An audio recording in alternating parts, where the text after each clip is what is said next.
Hey, boys and girls. Last time we talked about ancient Rome and ancient Greece and a lot of the ways that ancient Rome was similar to ancient Greece. One of the main ways that they were similar is that their religion borrowed a lot of the same components from ancient Greece. And last year you studied ancient Greece. You remember where it was. It's also a peninsula into the Mediterranean Sea. You talked a lot about Sparta and Athens and the differences in philosophy between those two cities. And now we are talking about Rome, how Rome compares and contrasts. Compare is how they're the same, contrast is how they're different with ancient Greece. So we did talk about Roman myths and Roman gods and goddesses, and we went over this list just a little bit that showed you how similar Roman and Greek gods really were. The god themselves and the attributes of the god, how they acted, what their job was in that religious society was. Excuse me. Oh my goodness. was pretty similar, and I love this chart because it just lays it out there. The names were changed, but the god itself, himself, herself, was really similar. The only place that we have the same name was Apollo. Greek and Roman name was Apollo. So just to remind you of that, we're going to continue on today. We talked about myths and what a myth is.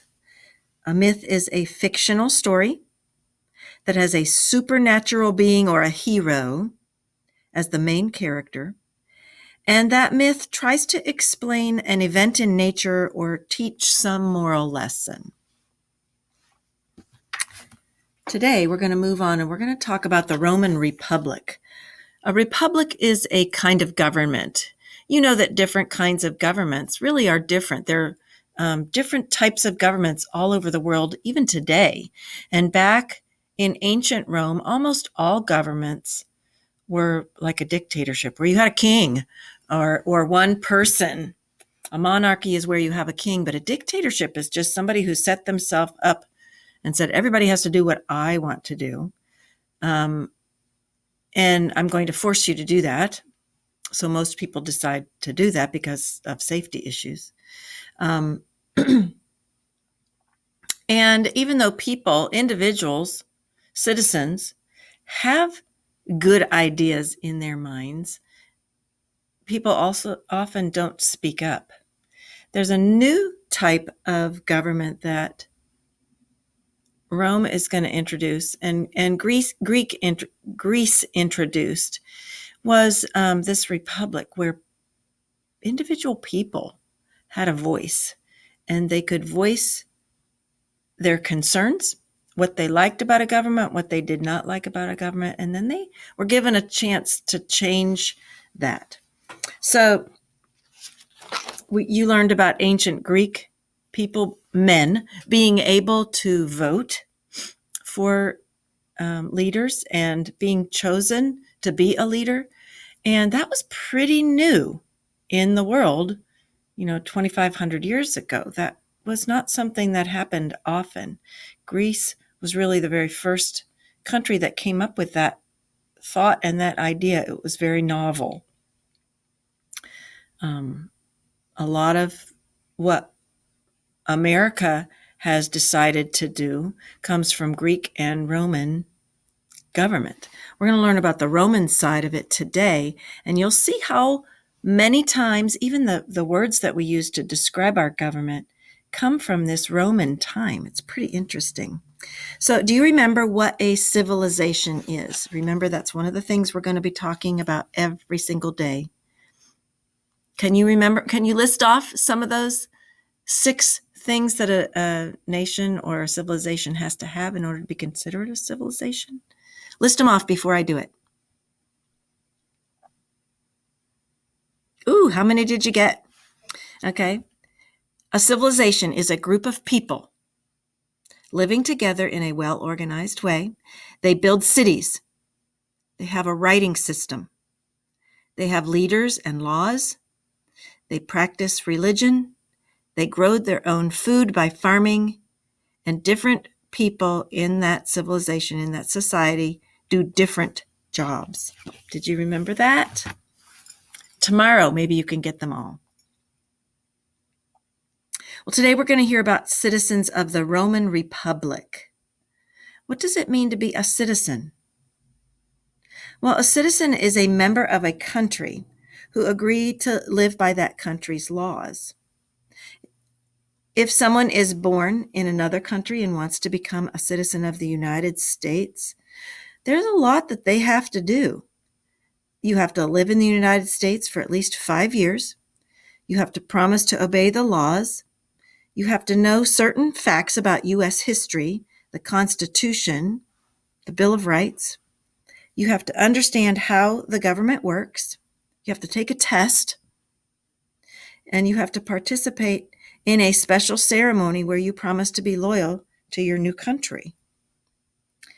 We're going to learn about slaves of ancient Rome in today's Read Aloud. And a slave is never a citizen of that country.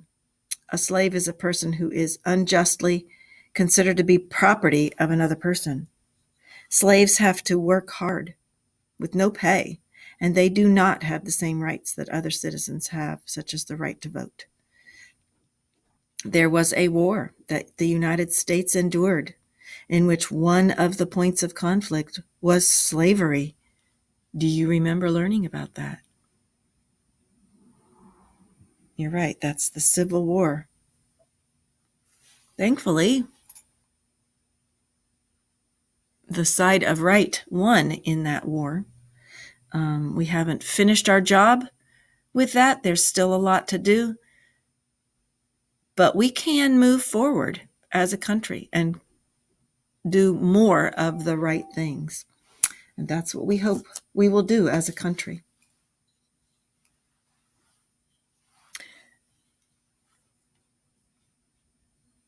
Man, look at this. Does that look like a nice guy? No, these look like soldiers. That would have been one of the jobs. There's a fire going on in the background.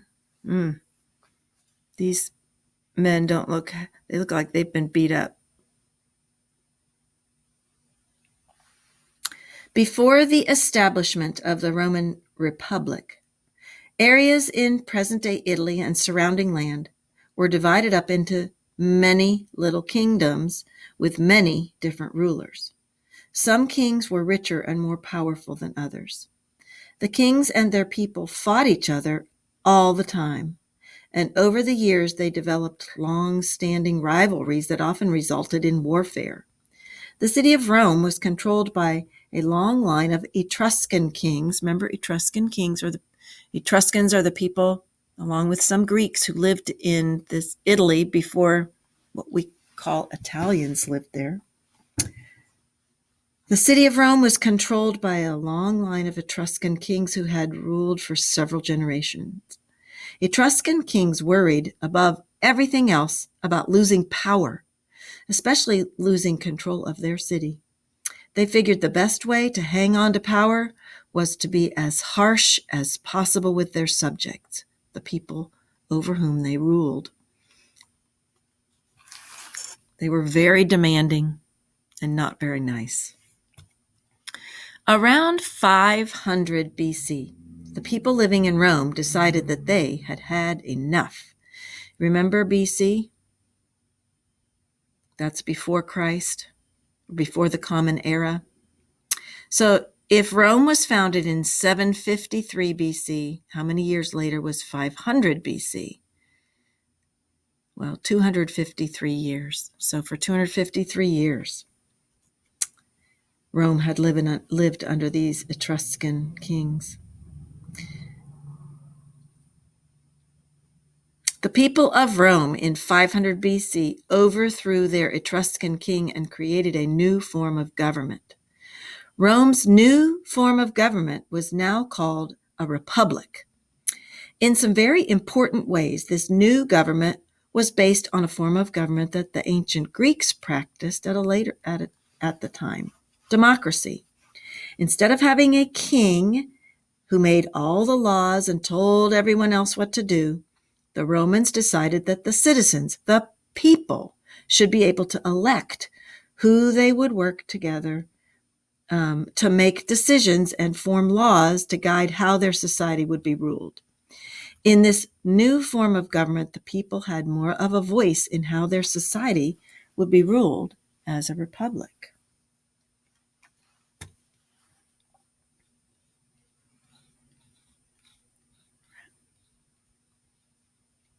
This sort of looks like the ancient Greek, doesn't it? But this is Rome. These citizens have elected these two men, and we'll learn about who they are. Here's how this new form of government worked. Instead of a king, there was a group of people called the Senate. That might sound familiar. Members of the Senate were called senators.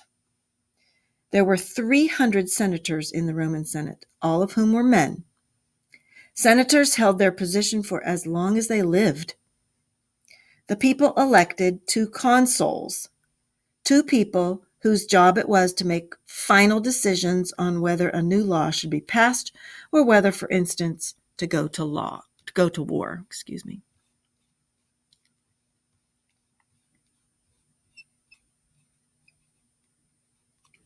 The senators made the laws.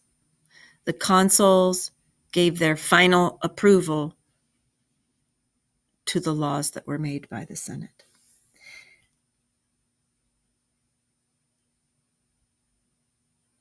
Let me read this last sentence again. The people elected two consuls, people whose job it was to make final decisions on whether a new law should be passed or whether, for instance, to go to war. They had the power to command the army and were advised by the Senate. The consuls were powerful people in the Roman Republic, but they did not have the power to write new laws on their own. Senators debated over what kinds of laws were needed in Rome. When senators came to an agreement, they would advise the consuls on their decisions, which means they would tell them what their decision was and give them good reasoning for why they made that decision. If one consul, remember these are the two consuls, these guys are making the laws, they've decided on a law, they have written down the law and some good reasons why it should become a law, and these are the two consuls. The Senate's going to tell the consuls why they feel as though this law really should become a law. If one consul made a decision that the other consul did not approve of, he would say veto. That is a Latin word for I forbid. Even though the consuls were very important and powerful, the two consuls had to work together to create a process of checks and balances, or a way to balance out each other's decision. These ideas of the veto and checks and balances are two practices from ancient Rome that are part of the American government and other governments around the world today. So this was started 500 years before Christ, 500 years BCE, and it's a form of government that a lot of governments use today. Our government in the United States is based off of this. We have a Senate who makes the laws. They write down the laws. They tell good reasons why it should become a law. They send it to not two consuls, but to a president. And the president either signs that and they agree that this is a good law for the country, or they say, no, I don't believe that, and they can veto that law. It's very interesting, a lot of the similarities. Not all citizens of Rome were treated equally, though.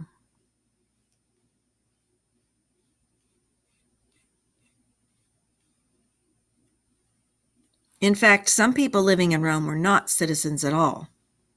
People of Rome were divided into groups, each with different rights and privileges under the law. The smallest and the most powerful group were called the patricians. Patricians were Rome's elite, a small group of wealthy, powerful people who owned large homes in the city, vineyards in the country, and villas on the coast. The patricians were citizens of Rome, meaning they had the right to vote, and they had certain protections and privileges under the law. Because they were the most educated and privileged group, the patricians were also the ones most likely to become senators. So they got to make a lot of the laws in the Roman Republic.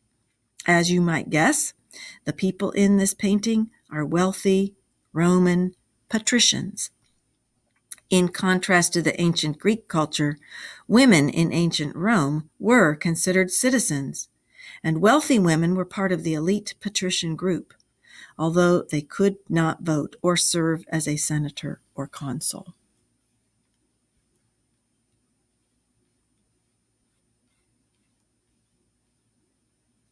Another group of Roman citizens were called plebeians. Plebeians were second-class citizens, meaning that they did not have all the rights and privileges enjoyed by the patricians.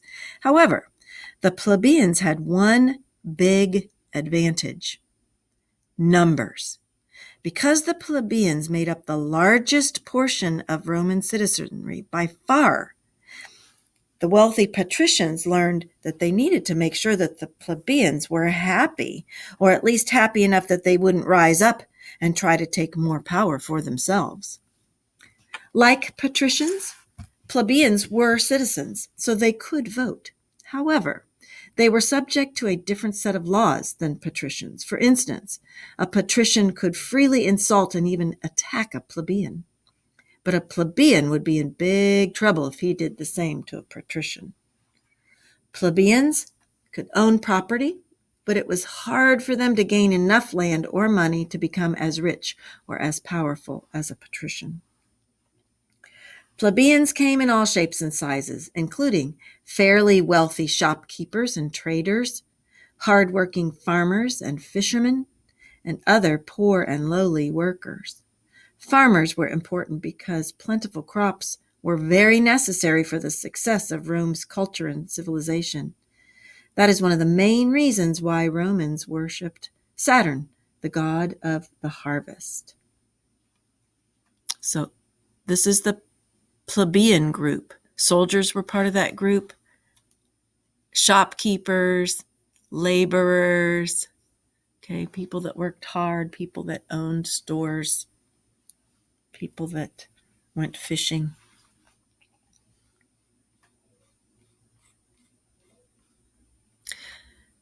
Take a look at these frescoes and mosaics that give a lot of information about just a little pinpoint in time of Roman history. When farmers are successful and have a great harvest, they have more food than they really need to feed just their family. This is called a surplus. Roman farmers with a surplus of food could share their bountiful supply or sell it to other people in the marketplace. Those people, in turn, didn't have to work as hard to feed themselves. Instead, they could turn their attention to other things like making pottery, blacksmithing, or weaving cloth. Some Romans worked on making elaborate sculptures and mosaics. When they had a surplus of harvested crops, ancient Romans also had a surplus of time to honor their gods, which they spent by building temples, going to festivals like Saturnalia, and participating in rituals. Now, we've used surplus and bountiful to talk about crops, but you can use the words anytime you have much more of something than is needed. Many Romans who did not farm were traders and merchants. They would sell things that came from ships from all over the known world. Remember, Italy is a peninsula in the Mediterranean Sea. These goods would be sold in markets located in large open gathering places called forums. This is actually the ruins left by an ancient forums. It's sort of like the mall. Shopping centers. They're large, open gathering places called forums. In these forums, people could shop, listen to debates, and worship in temples. The biggest forum was at the heart of Rome and was therefore called the Roman Forum, or just Forum. The Senate had an important building in the Forum where the senators and consuls met to debate and discuss issues. The Forum was a very important place in Roman society, serving as a gathering place of culture, economy, politics, religion, and much more. The ruins of the Forum today attract many tourists. Another group of people who lived in Rome were slaves. Slaves were not citizens of Rome, so they could not vote. Slaves belonged to their owners. They did not have the freedom to do as they pleased. Slaves could not choose where to work or live. They had no choice in what job they got to do, and they were not allowed to quit their jobs their owners gave them. Roman slaves did have some rights. For instance, Roman slaves were allowed to receive as much education as they needed to be better at whatever job they had. And after some time, if a slave worked very hard for their owner, they could earn their freedom. Once slaves were given their freedom, their children were considered full Roman citizens. You may be wondering, where did these slaves come from? Well, as Rome expanded into new territories, the Romans fought wars with the people already living in those areas. It was common for the people on the losing side of a war to become slaves for the winning side when the war was over. Slaves were considered property. They had to obey their laws of their owners, and they had to do difficult work with no pay. They were also not allowed to insult or attack a Roman citizen, or there would be horrible consequences.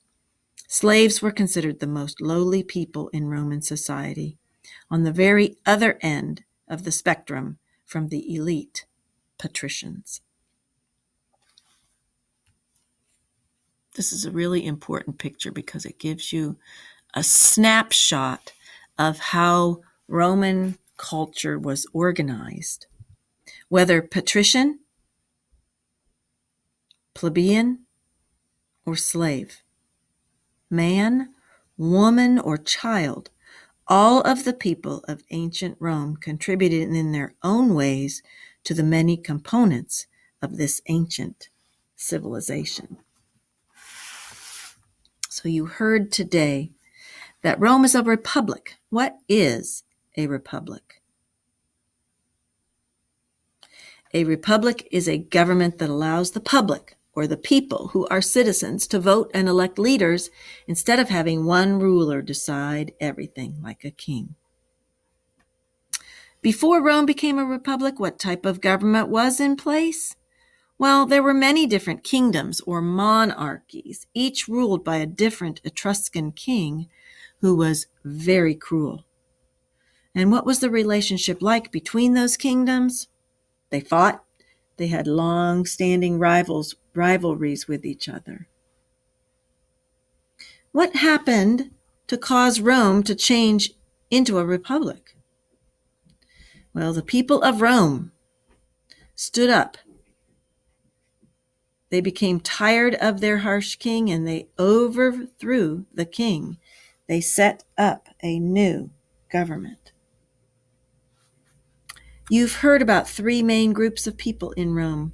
Tell me the name of the group and share 2 facts about that group. First group are patricians. They are wealthy citizens. They are elite. They served as senators. They had slaves.